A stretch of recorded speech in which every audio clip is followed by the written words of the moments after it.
about the multiplication of matrices, and basically, just to make it simplified well enough, we started with the 2 by 2 matrix, which was very, very easier. So we dealt with the multiplication aspect of it. Alright, so once we look at the multiplication aspect of it, I want to give an hint of how to deduce how the dimension of two multiplications will look like. Look at it. Let's say you're given like this together. Very, very easy. Now, even without writing anything, you should have a glimpse of how it's going to look like. That is how the result will look like. Meaning, the major logic is just that for you to know how it's going to look like, you have to check the number of rows for this one. In this case, we're having how many rows? 2 rows. So the first one, we're always talking about the rows. We're having 2 rows for this first matrix. Why this other one, we're having how many columns? We're having 2 columns also. So meaning the multiplication of these 2 matrices will give you a 2 by 2. That is, we have 2 rows. Let's say A, B, C. We have 2 rows, 2 columns. So the major concept is just that for us, after multiplying this, we have a glimpse of how it will look like. How do we know? Look at the number of rows for this. The number of rows is what? 2. While the number of columns is what? 2. Let me get that. So let's say another. Let's multiply this and just give a verification to that. So from this, we multiply row, multiply with the column. 2 times 1 will give us 2. Then plus 1 times 1 will give us 1. Then this first row, multiplying this second column, that will give us 2 times 4 will give us 8. 1 times 3 will give us plus 3.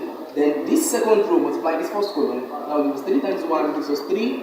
5 times 1 gives us 5. Then for this second row, multiply this second column, you have 3 times 4, that will give us what? 12. Then 5 times 3, that will give us what? 15. Alright, so for this now you'll be having 3, 11, 8, and so give us what? 27. Alright, it gives us a 2 by 2 matrix. How is that come to play? Look at the number of rows we have here. The number of rows, right, it's 2, we have it 2. Then the number of columns we have it 2, we have it 2. So it will give us a 2 by 2 matrix. Okay, let's have another example. Let's say we are given alright, so let's see this through example. Don't forget the logic. The logic is what? Look at the number of rows here. The number of rows here we are having 2.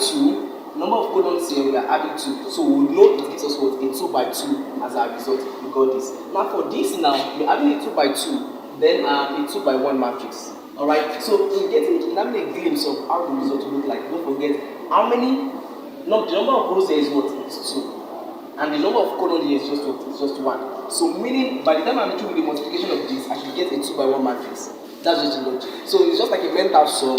Just look at the matrix, look at the first matrix, look at the second matrix, look at it, look at the dimension, look at the number of rows for the first one, the number of columns for the second one, then you can easily deduce how the dimension of the result will look like. So let's see. So I have a glimpse of how my answer will look like. It will be a 2 by 1 matrix. So let's see how it will look like. So let's multiply. Our usual multiplication. 5 times 5, 25 plus 2 times 3, that will give us what? 6. Then there's no other value here, so I will multiply this with this. 1 times 5 plus 3 times 3, 9. Right, so this gives me what? 25 plus 6, that will be what? 31. 5 plus 9, that will give me 14. You see? Wow, that's 2 by 1 matrix. How will we be able to do that? For the first matrix we checked, what's the number of rows? We're having 2 number of rows, then the number of columns for the second one, we're just having 1 column. So we know we're having a 2 by 1 matrix, 2 rows and just 1 column. So it's very, very easy. Very, very easy. So let's look at another example.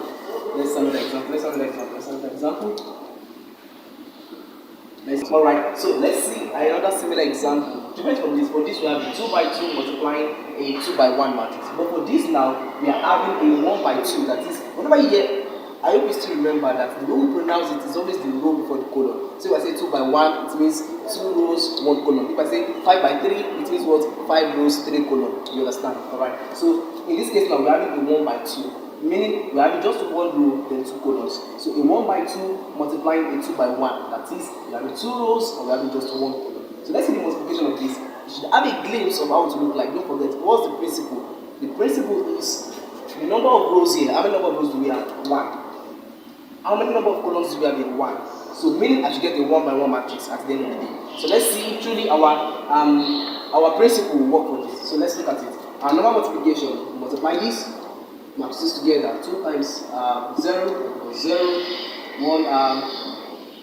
1 times plus 2 times 0, 0, 1 times 1 equals 1. So then what? That's the 1 by 1 matrix. That's just one row and what? And just one column. You understand? So it's very, very easy. The principle just lies. Look at the number of rows you have here. The number of rows, write it out. The number of columns, write it out. It's going to give you a glimpse of how the multiplication will look like. Alright, I hope you got that. That's very, very simple. Alright, so in the next video, we're looking at how to get the inverse of a 2 by 2 matrix and a transpose of a 2 by 2 matrix. Very, very easy. Alright, okay, so let's see.